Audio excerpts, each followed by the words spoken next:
Livro de Salmo, um texto que vai servir como primário na nossa leitura da meditação dessa noite. Salmo de número 40, se você estiver com sua Bíblia, dê uma olhada, se alguém do teu lado está sem Bíblia, compartilhe com ele,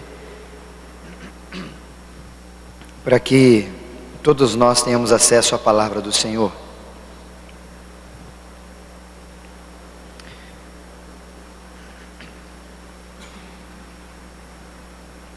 Livro de Salmo número 40, Salmo 40. Se você puder riscar na sua Bíblia, apenas o versículo 8. Leia em silêncio primeiro e veja se isso é verdade na sua vida. Salmo 40, versículo 8. O texto diz assim: agrada-me, numa outra versão talvez a sua, sinto-me bem, ou numa outra versão talvez também seja uma outra sua, tenho muita alegria em fazer a tua vontade. Ó Deus meu, dentro do meu coração está a tua lei. Vou repetir a leitura na versão que tenho aqui. Agrada-me fazer a tua vontade, ó Deus meu, dentro do meu coração está a tua lei. Isso faz sentido para você? Se você fosse o autor desse texto, você acrescentava o versículo 8 ou você tirava o versículo 8 hoje desse texto? Você tem prazer, você se agrada em fazer a vontade de Deus? Ou de repente há um conflito entre a vontade de Deus e a sua vontade? Ou você tem cedido um pouco mais, inclinado um pouco mais a sua vontade do que a vontade de Deus? Eu queria lhe fazer algumas perguntas, nós vamos meditar um pouquinho hoje. O tema da nossa mensagem, se pudéssemos dar um tema, seria: eu amo a vontade de Deus. Mas eu queria lhe perguntar, qual é a vontade de Deus para a sua vida esse ano? Você poderia me responder? Você saberia me responder? Qual é a vontade de Deus para a sua vida esse ano? Isaías, é uma pergunta meio genérica. Já fiz alguns dias desses uma pergunta mais ou menos assim, e também disse que nós talvez não responderíamos por falta de critério, nós não conseguiríamos dizer. Ou talvez, você sabe qual é a vontade para você fazer, realizar, decidir esse ano de 2015, de Deus para a tua vida? Outra pergunta: que direção você deve tomar a despeito de algumas coisas no ano de 2015? Você sabe? Consegue, de forma muito rápida e na lata, assim, dizer: ó, é isso que Deus quer para mim?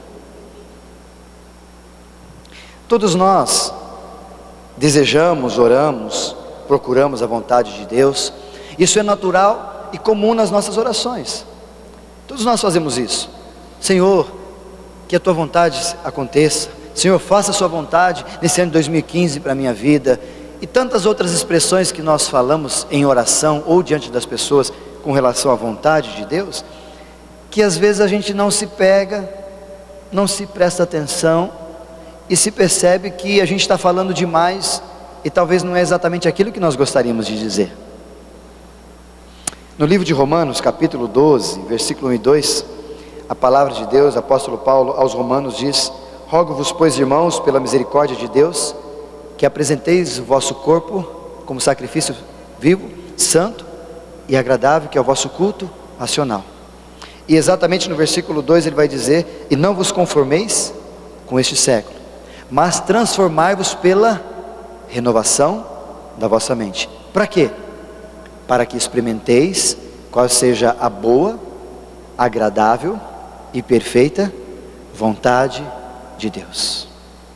O próprio apóstolo Paulo menciona um pouquinho sobre essa vontade de Deus.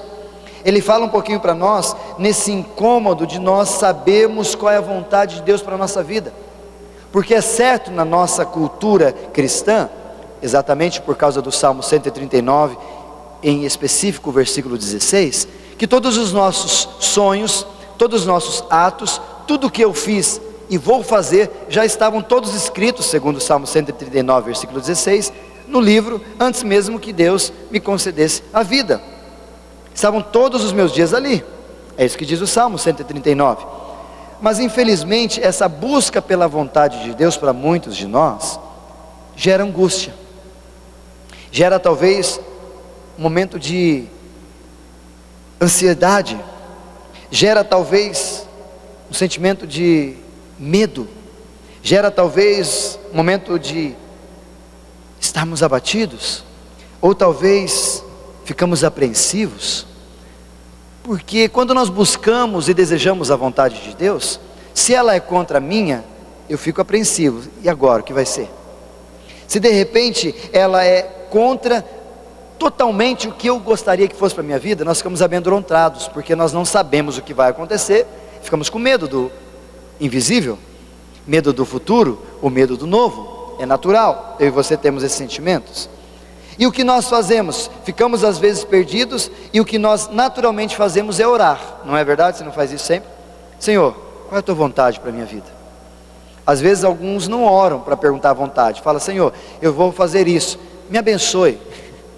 Nem perguntou primeiro se era vontade de Deus isso, mas já está perguntando para o Senhor abençoar, mas e a vontade de Deus ou não?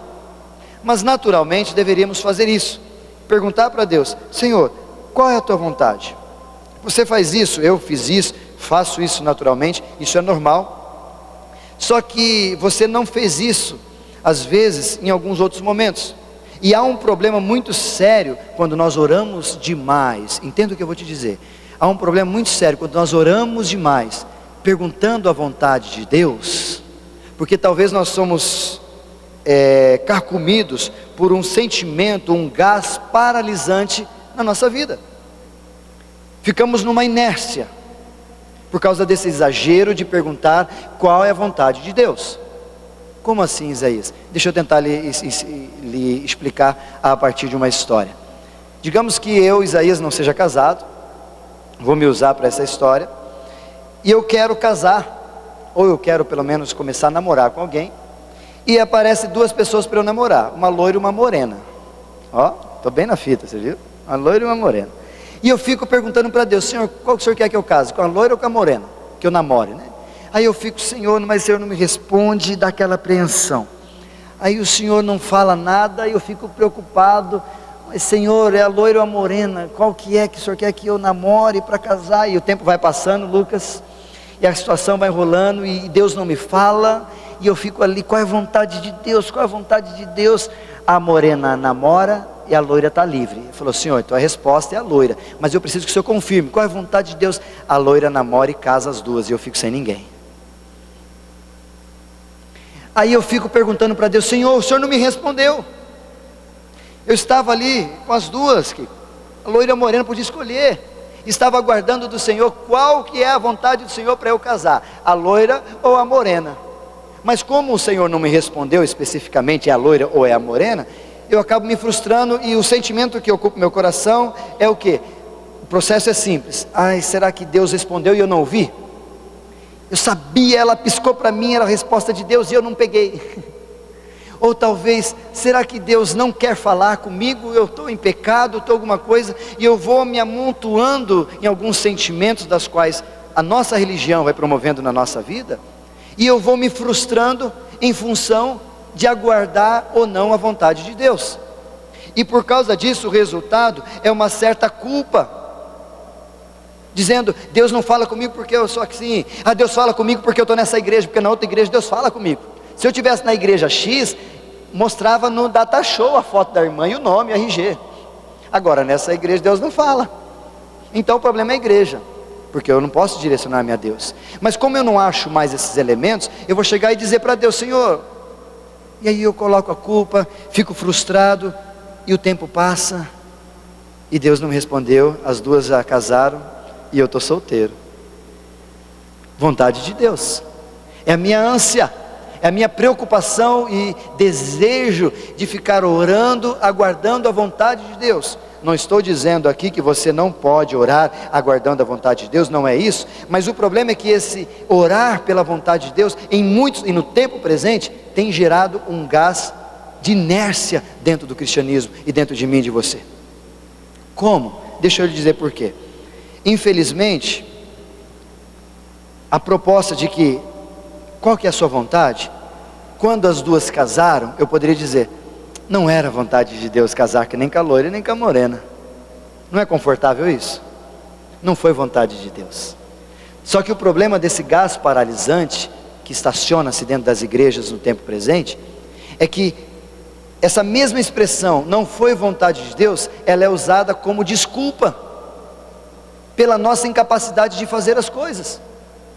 Deixa eu te fazer entender. Por exemplo, jovens, terceiro ano, final do ano, muitas vezes é época de vestibular, se você vai fazer esse rumo, colocar isso para a sua vida, aí você não estuda direito, para primeiro, segundo, terceiro, não estuda direito, cola, e faz tudo, né, de qualquer jeito, aí vai, presta vestibular, ora, Senhor, a sua vontade, eu quero prestar vestibular para odonto, para medicina, para qualquer coisa assim, vou estudar, e vou lá, e não estudo direito, mas vou lá, presto e não passei, aí você, e aí meu, não deu certo? Não deu, não foi vontade de Deus.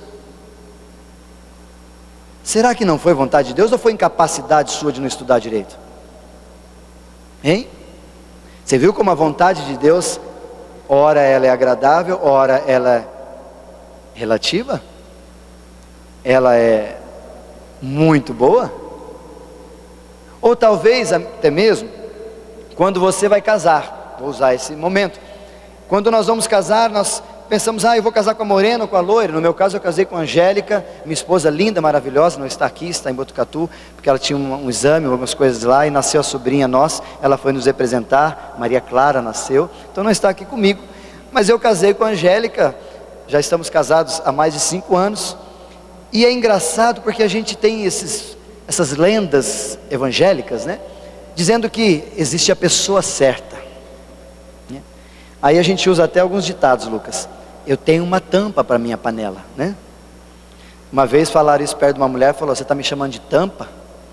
A mulher não gostou muito não, né? Mas existem esses ditados de que tem a pessoa certa, a tampa certa, a panela certa, e etc e tal, tem um amor platônico, e tantas outras coisas. Eu nunca compreendi e nunca fui muito a favor dessas situações, e quando eu estava meditando nesses textos aqui da palavra, me saltou um texto muito interessante que eu queria lhe incomodar sobre isso. Quando nós pensamos em casar, a gente fica, eu vou casar com A ou com B, eu vou casar com aquela ou com a outra, aí eu não caso, a pessoa casa, aí eu digo, não deu certo, ou a gente namorou, noivou, não deu certo, por quê? Porque foi vontade de Deus que a gente não se casasse, porque não era a pessoa certa. Desculpa te dizer, mas isso às vezes não é palavra para você dizer nessa hora.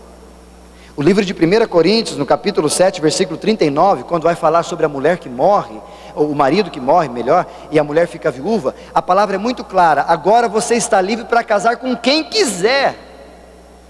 E vou repetir, versículo de número 39, do primeiro livro de Coríntios, capítulo 7, se você quiser anote, confira lá. Quando o homem morrer, a mulher está livre para casar com quem quiser. Até porque se estava certo, no nome na testa da Angélica, ou algum lugar na Angélica estava escrito, Angélica pertence a Isaías, antes mesmo de eu vê-la, mas não estava. E quando o texto diz isso, casar com quem quiser, está dizendo para mim e para você, que a escolha da qual nós vamos fazer, tem alguns princípios que nós precisamos reger. Só que depois dessa vírgula do versículo 39, está dizendo assim, com quem quiser, no Senhor. A única recomendação que o apóstolo Paulo faz para as pessoas que vão casar é o que? Case no Senhor. Ou seja, alguém que é do reino, alguém que é junto de nós. E às vezes nós esquecemos disso e vamos casar. Por exemplo, volto ao meu exemplo, a loira ou a morena, as duas não são da igreja, as duas não professam a fé que eu professo. Aí eu vou dizer, Senhor, mas eu queria namorar as duas porque eu quero evangelizá-las. Olha que desculpinha, sem vergonha. Então, evangeliza primeiro, ela aceitando Jesus, você casa com ela, namora com ela. Mas nós abrimos tanto esse leque, não tem nada a ver. E uma pessoa me disse esses dias que eu achei assim, uma palavra tão esdrúxula. Isaías, mas é que as pessoas de fora são melhores do que as que de dentro da igreja. Um jovem me disse isso, vou namorar lá fora porque aqui de dentro está tudo ruim.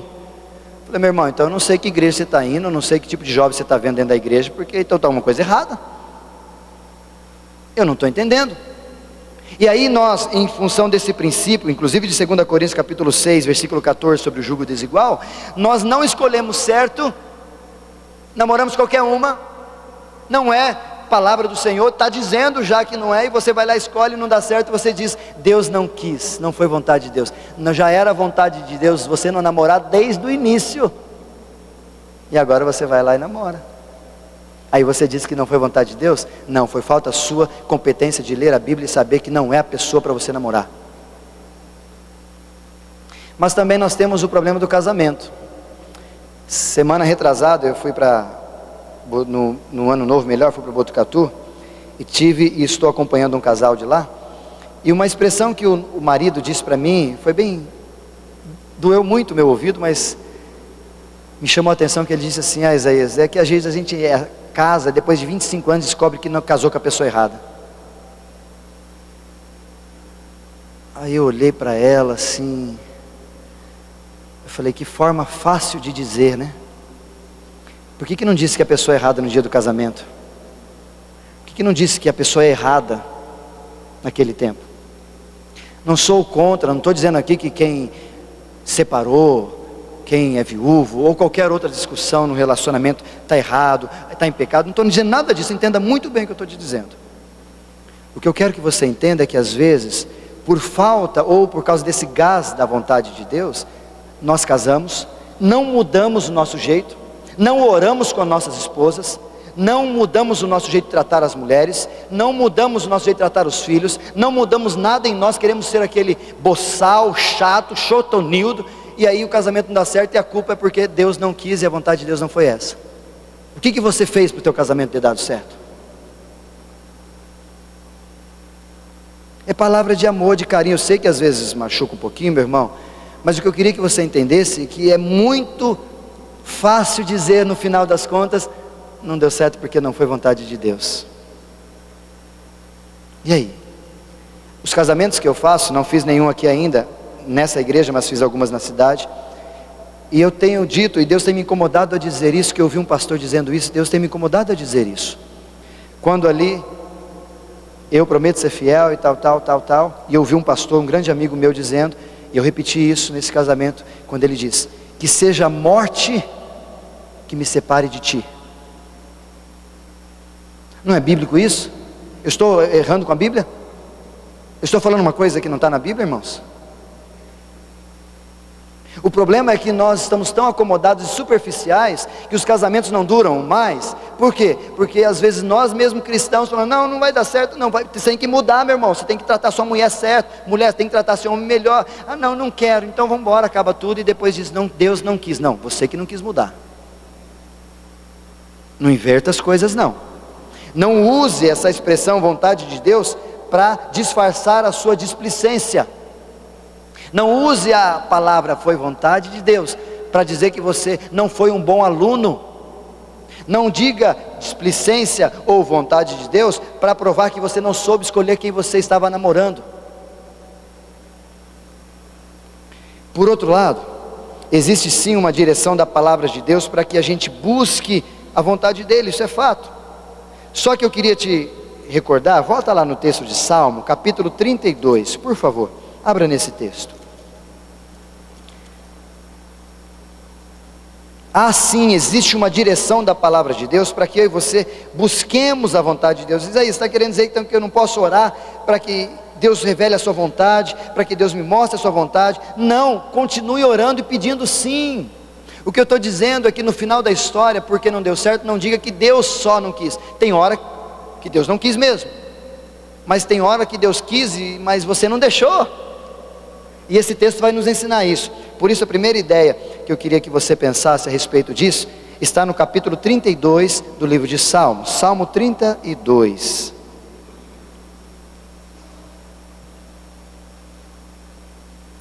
Olha o que diz esse texto, presta atenção, versículo de número 8. Instruir-te-ei e te ensinarei o quê? O caminho que deves andar.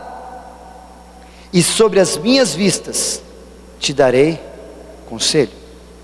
O nosso Deus deseja muito que a vontade dele se revele na tua vida, isso é fato.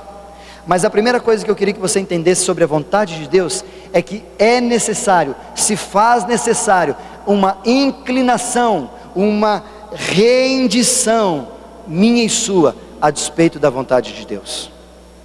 Vou repetir: se faz necessário para que a vontade de Deus se estabeleça uma rendição, uma inclinação, dizendo: Senhor, eu quero que a tua vontade aconteça na minha vida.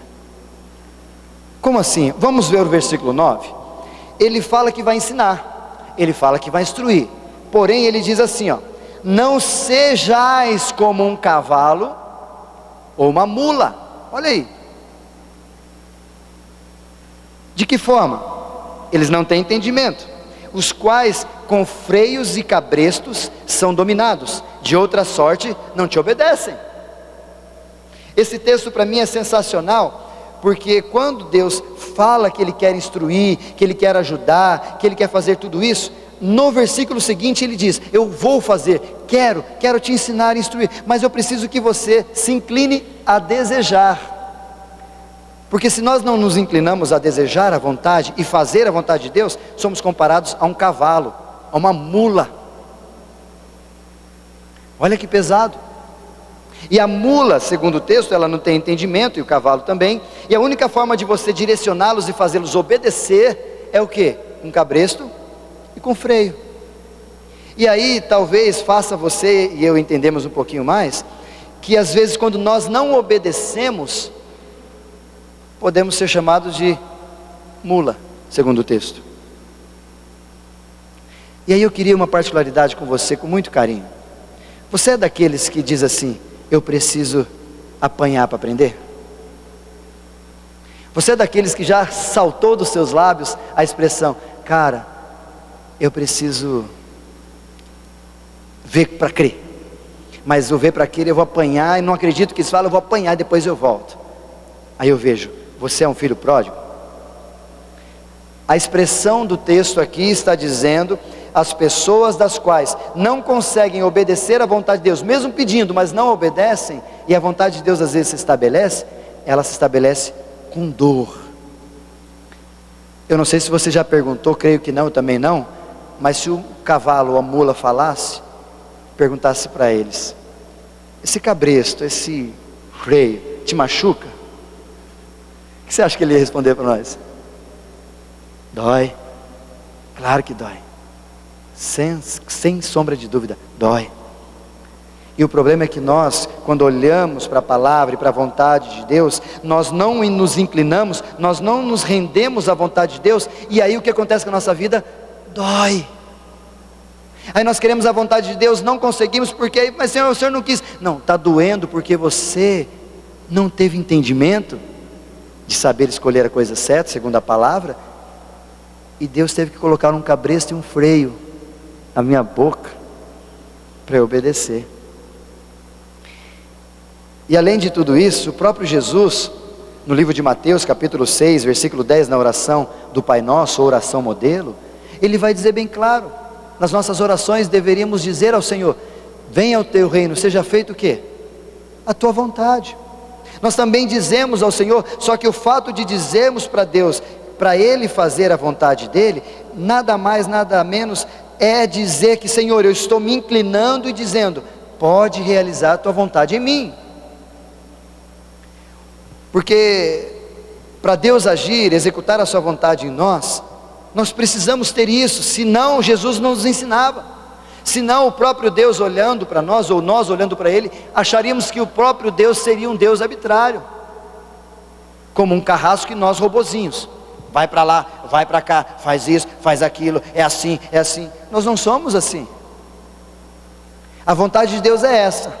Agora você quer se inclinar para fazê-la ou não? A oração do Pai Nosso nos ajuda. Faça-se a tua vontade.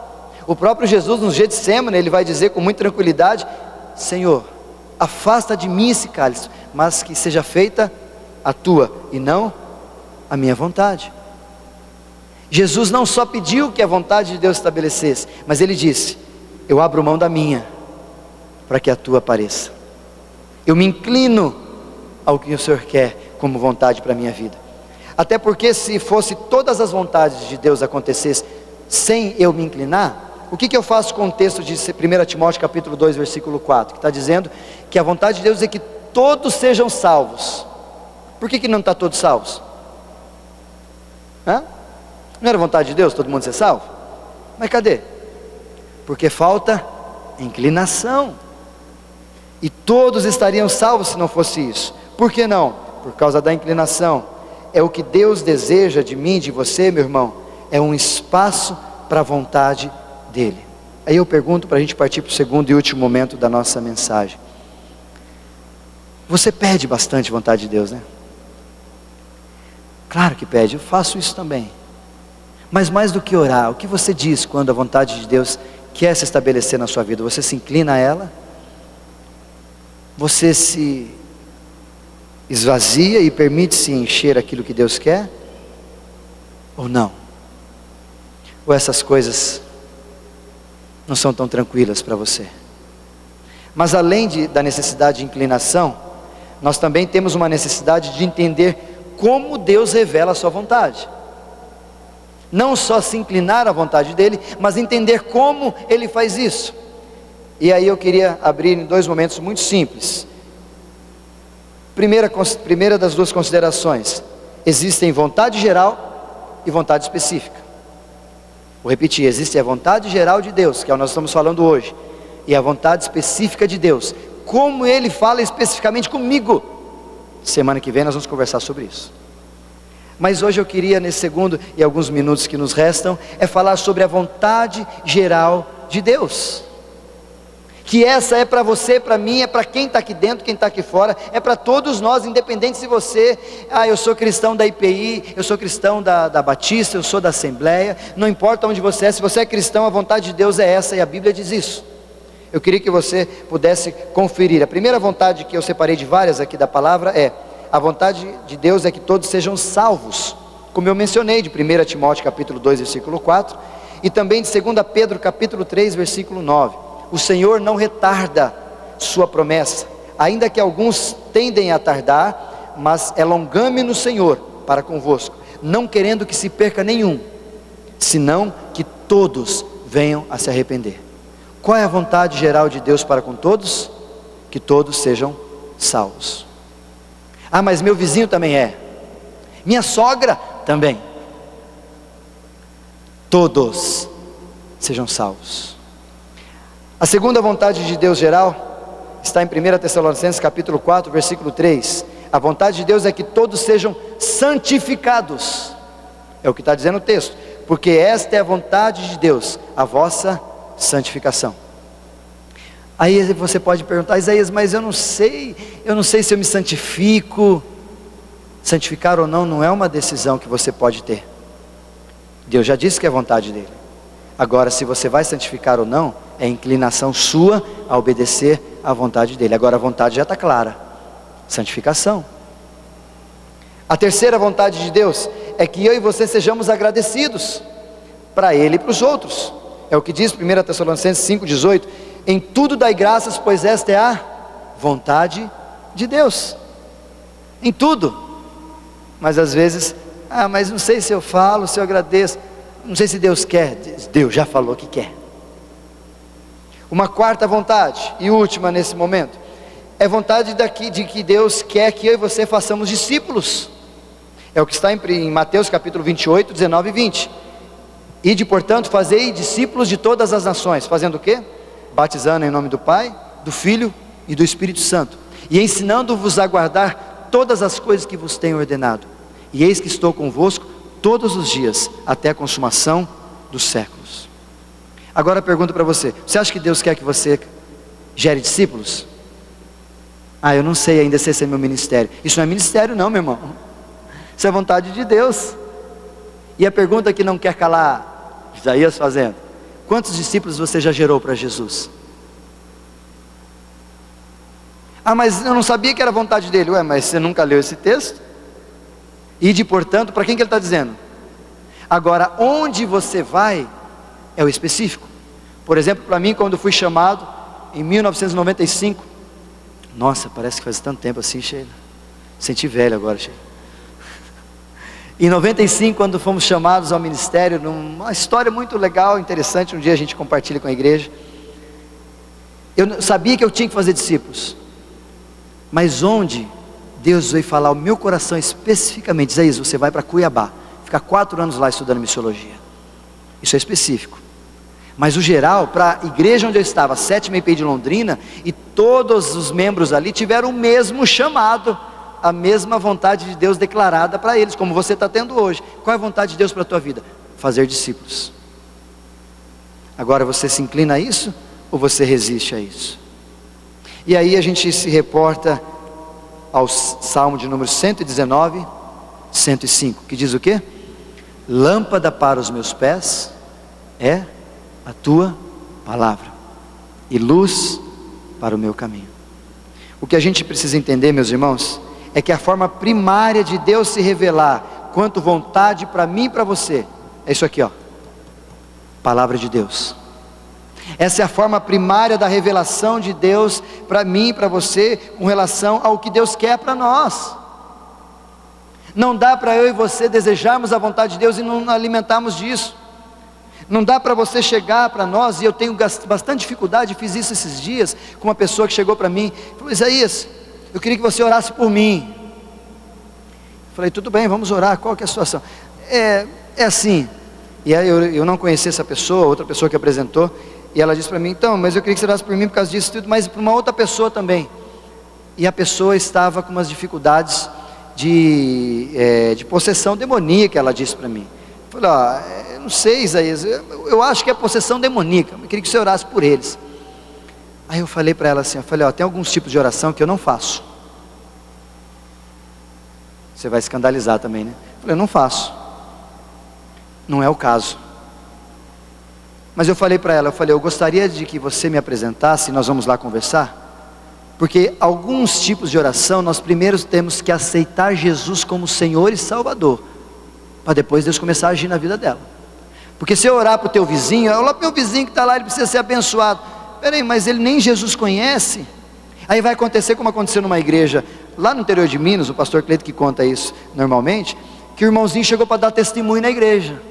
Irmãos, eu queria aqui agradecer a Deus por tantas bênçãos que Ele tem me dado. Ele me curou, Lucas, me curou de um câncer. Mas também eu pedi para eles, pedi para Umbanda, pedi para o Centro Espírita, fiz um monte de coisa, fiz simpatia, lógico que Deus ia ouvir. E aí? Que Deus é esse? Por isso que na última vez que eu preguei aqui com os irmãos, eu disse que eu tenho me policiado a dizer, que Jesus te abençoe, para não ter dúvida de qual Deus eu estou dizendo. Mas infelizmente, nós quando olhamos para a palavra de Deus, quando vamos falar aqui, nós oramos e soltamos orações, abençoamos, e não falamos, meu irmão, você precisa aceitar Jesus, para Jesus ou entrar na tua vida e mudar a tua vida. Não é a minha oração que vai mudar a tua vida, é Jesus na tua vida que vai mudar a tua vida. Foi isso que eu disse para ela. E a gente fica orando e esquece do plano de salvação, que é Jesus que faz transformação. É como aconteceu com Jesus. O que eu preciso fazer para ganhar a vida eterna? Você precisa nascer de novo, meu irmão. Você precisa nascer de novo. E aí eu quero lhe dar 2 conselhos para a gente encerrar. Primeiro, sature-se da palavra de Deus. Vou repetir, sature-se da palavra de Deus, se você quer conhecer a vontade dEle. Abra a tua Bíblia, Salmo 119, eu gostaria de compartilhar esse texto. Não vou ler todo ele, fica tranquilo. Salmo 119, olha que lindo esses textos que eu vou ler pausadamente para você compreender. Salmo 119, a partir do versículo 97, olha o que diz esse texto. Sature-se da palavra de Deus. Quanto eu amo a tua lei, é a minha meditação todo dia. Os meus mandamentos me fazem mais sábios que os meus inimigos, porque aqueles eu os tenho sempre comigo.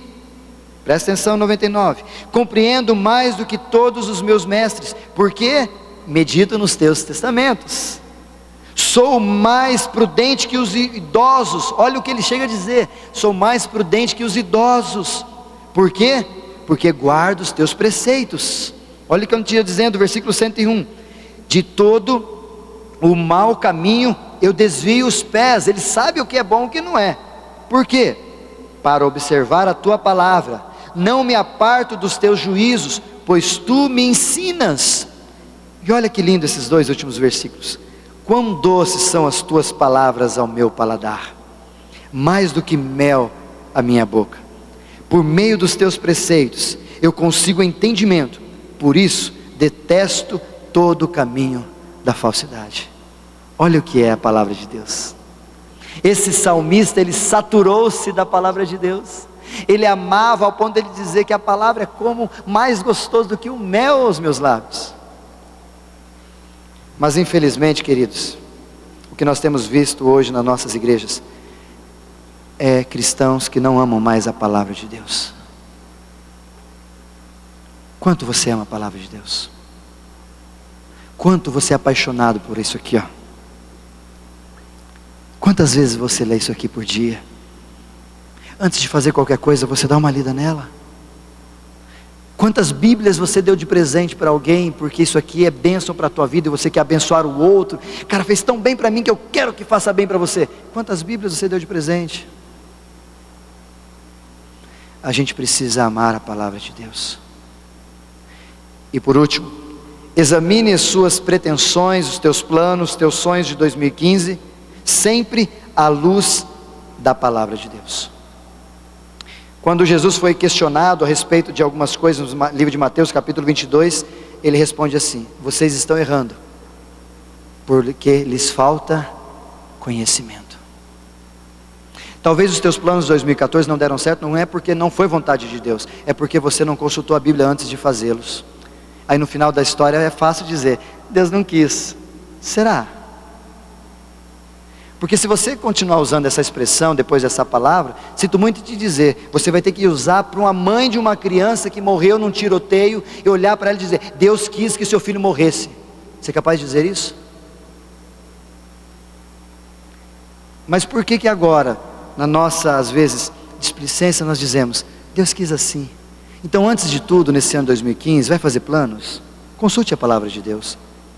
Vai fazer alianças com alguém? Consulte a palavra de Deus. Vai acertar um emprego ou vai sair do emprego? Consulte a palavra de Deus. Como por exemplo, talvez você pode dizer, Isaías, eu estou pensando nesse ano, a minha vontade, eu não sei, eu estou pensando em perdoar mais.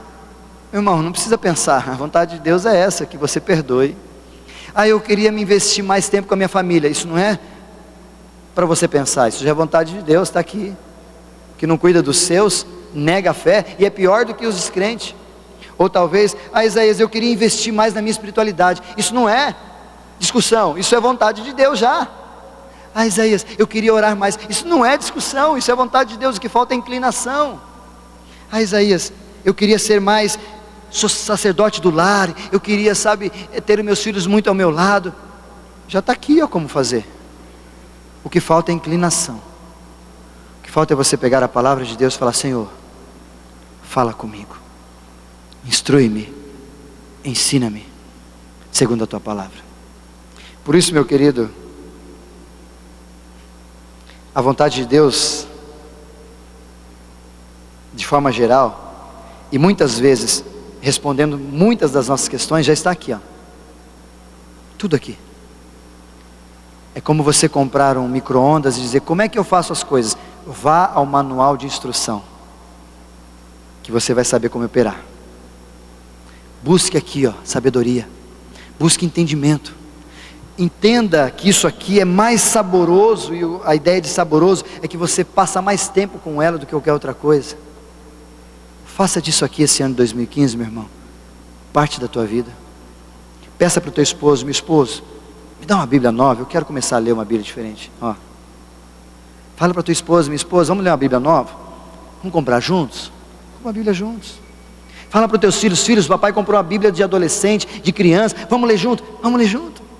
E você vai ver que muitos dos planos, projetos e sonhos, quando nós chegarmos em 2016, vamos analisar, você vai poder dizer, algumas delas deu muito certo, e a outras, eu não consegui realizá-los. Foi vontade de Deus? Não sei, mas eu não me inclinei. Ou talvez você possa dizer com muita alegria, a vontade de Deus foi que a minha família pudesse ser restaurada, e foi restaurada em nome de Jesus. A minha família está bem agora, eu com meus filhos comigo, eu com meus parentes, etc. Aleluia, isso é vontade de Deus já, ó. Esse ano de 2015, Isaías, eu me envolvi mais na igreja. Isso já é vontade de Deus há tempo para a tua vida. Isaías, esse ano, eu cresci, eu levei pessoas para Jesus. Isso sim, é vontade de Deus para a tua vida. Feche teus olhos, vamos preparar para nós cantarmos uma última canção, encerrando o nosso culto.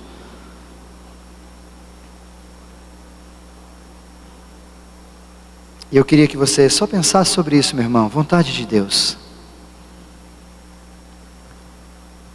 Qual é a vontade de Deus para a tua vida? Você sabe disso. Semana que vem nós vamos falar sobre a vontade específica de Deus. Quero lhe convidar para vir. Deus quer continuar falando ao teu coração. Mas a pergunta que eu queria lhe deixar nessa noite é: que tal eu e você nos inclinarmos à vontade de Deus? Porque maior do que saber qual é a vontade, é obedecer à vontade dEle. E como nós vamos saber, Isaías? Palavra de Deus. Palavra de Deus. É a forma primária de Deus se revelar a mim e a você.